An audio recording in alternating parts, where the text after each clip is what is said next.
I am Will Scott. We have more breaking news on Dolphins today.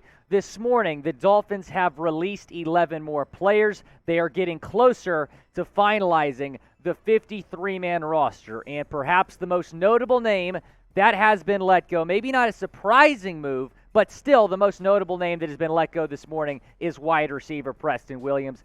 Tom Pelissero, the first to report. The Dolphins cut wide receiver Preston Williams per source. Multiple teams reached out over the last few weeks about a possible trade. Now he's on waivers. So the Dolphins were trying to make a trade happen for Preston Williams. It did not happen. And on cut day, he gets cut. And folks, this is why you subscribe, because we're bringing you guys breaking Dolphins news as it happens, regardless of where I'm at. We're going to get you guys a video ASAP. Go down and subscribe if you're all about the Fins. So let's roll through all the cuts that have been made. So in case you missed yesterday's show, I did want to bring up yesterday's cuts as well. So Jared Dokes, Mohamed Sanu, Adam Pankey, Calvin Munson, Blaze Andrews all released yesterday, as well as Darius Hodges. It is worth noting that Munson was placed on the IR, so not officially cut. Darius Hodge, Sony Michel, Quincy Wilson, Owen Carney Jr., Elijah Hamilton, as well as Niall Scott, Zaquandre White, and D'Angelo Ross. So those were the 13 that were let go yesterday. Here are the roster moves the Dolphins have made today. They have cut Kellen Diesch, an undrafted free agent out of Arizona State. I do not agree with that move personally. I'll give more thoughts here in a second. Lynn Bowden Jr. Might be a surprising cut for a lot of you out there. He was not on my final he was not in my final roster projection video, but he has been let go. Solomon Kindley is a shocker. I was shocked about that. I thought he had an outside chance to start at left guard, quite frankly. Cameron Goode, a 7th-round pick out of Cal. Kion Smith has been let go. Smith, certainly not a surprise. Neither is Larnel Coleman. So Coleman and Greg Little, were competing for the backup tackle spot. It appears that Little has won that competition. Verone McKinley III, a safety out of the University of Oregon. He's been let go. As well as Porter Gustin, a defensive end. So Verone McKinley is supposed to be a safety. That's all right. Brennan Scarlett, a linebacker. Not a huge shock there. Preston Williams and Ben Stille, a defensive lineman, have all been let go. So now 24 roster moves in the last 24 hours for the Dolphins. By my calculation, they have to make 4 more moves by the end of the day to get the roster down to 53. Now, who was the most surprising cut this morning? Go down in the comments section and tell me who was the most surprising guy cut by the Miami Dolphins. I would say Solomon Kindley, man. I thought he played really well in the preseason. I don't understand this move at all, quite frankly, and I think that when you're looking at Kindley, it might be a situation that maybe he got cut because the Dolphins have another plan in mind. Maybe they have a trade in place. Maybe they feel like a player that's already been waived is going to be, available, or maybe a player that's been cut is going to be available on waivers, and they'll pick him up. So Kindley, really disappointing cut. Had a 79.1 blocking grade against the Eagles in the preseason finale. He was one of the best offensive linemen in the preseason for the Dolphins, just based on his PFF grade. So he looked great this preseason. Probably the most surprising cut the Dolphins made this morning. Lynn Bowden Jr., also a surprising cut for a lot of you.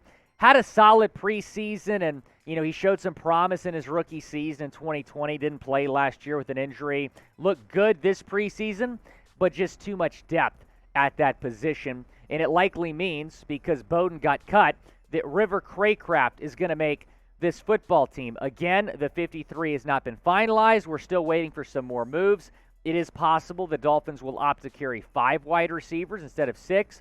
If that's the case, then maybe Craycraft's not going to make this team. But I do believe that Craycraft will make the team after Bowden got cut. The final spot could come down between him and Braylon Sanders. Sanders still, at least at the time we're filming this video, has not been cut by the Dolphins yet, a UDFA out of Ole Miss. Before we get into more thoughts here, I want you all to go down and take advantage of this great deal, because we're giving you these Tyreek Hill jerseys on sale right now. Chatsports.com/Tyreek. I love that one right there. That's my favorite little throwback one.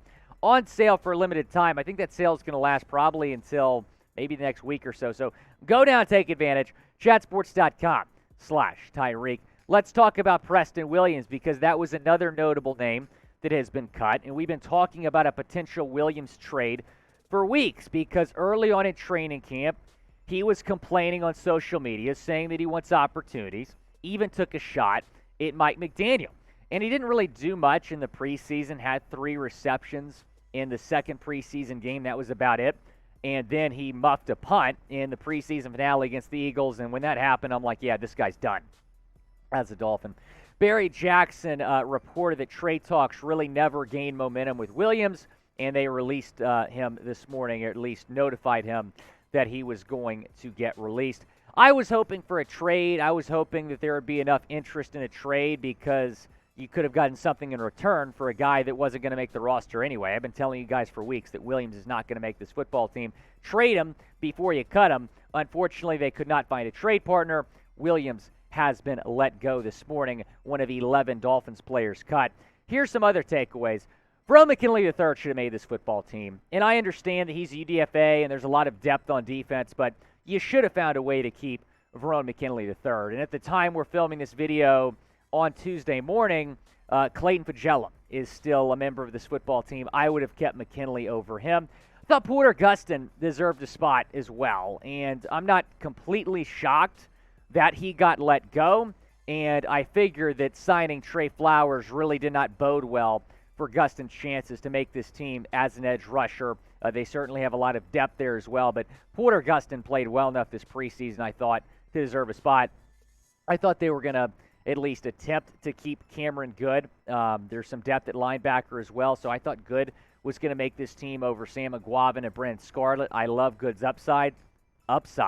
He exceeded my expectations as a 7th-round pick out of Cali. Wasn't really supposed to get drafted. He did in the 7th round. Played really well in camp and in the preseason. Hopefully they find a way to get him on the practice squad. And then Kellen Diesch has been let go as well. And granted, Diesch was not in my final roster projection video, but I'm disappointed by the lack of reps he got this preseason. He did get 17 snaps against Philadelphia, but I think in total he had about 25 or 30 snaps this preseason. Didn't get enough reps. That's why I'm not surprised that they cut him, but he had no business being UDFA. He was a projected 4th-round pick.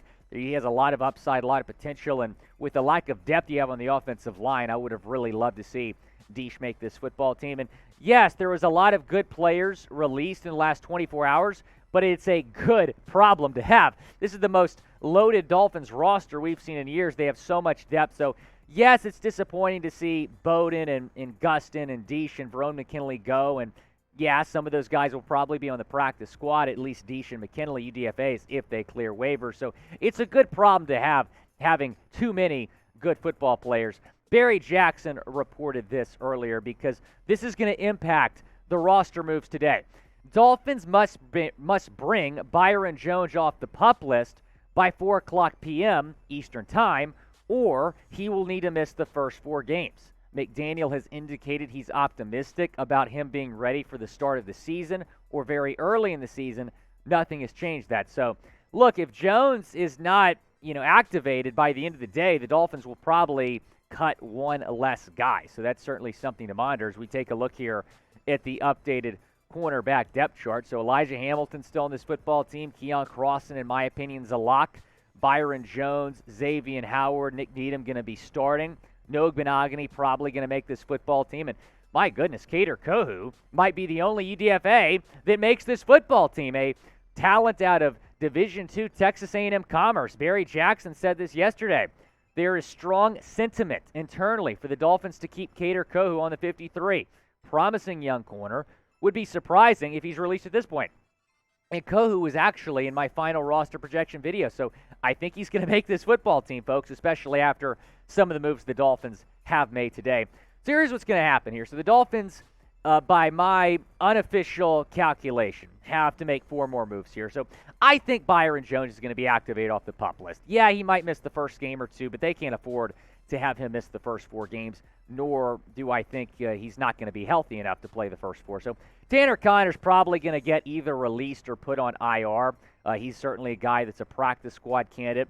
They got to figure out a way here. That's supposed to be Jones. My bad. Jones or Jenkins, they're going to have to cut one of those guys, as well as Elijah Hamilton, and then I think Sethan Carter is going to be the last cut. So those are the guys I think are going to get cut here in the next couple hours.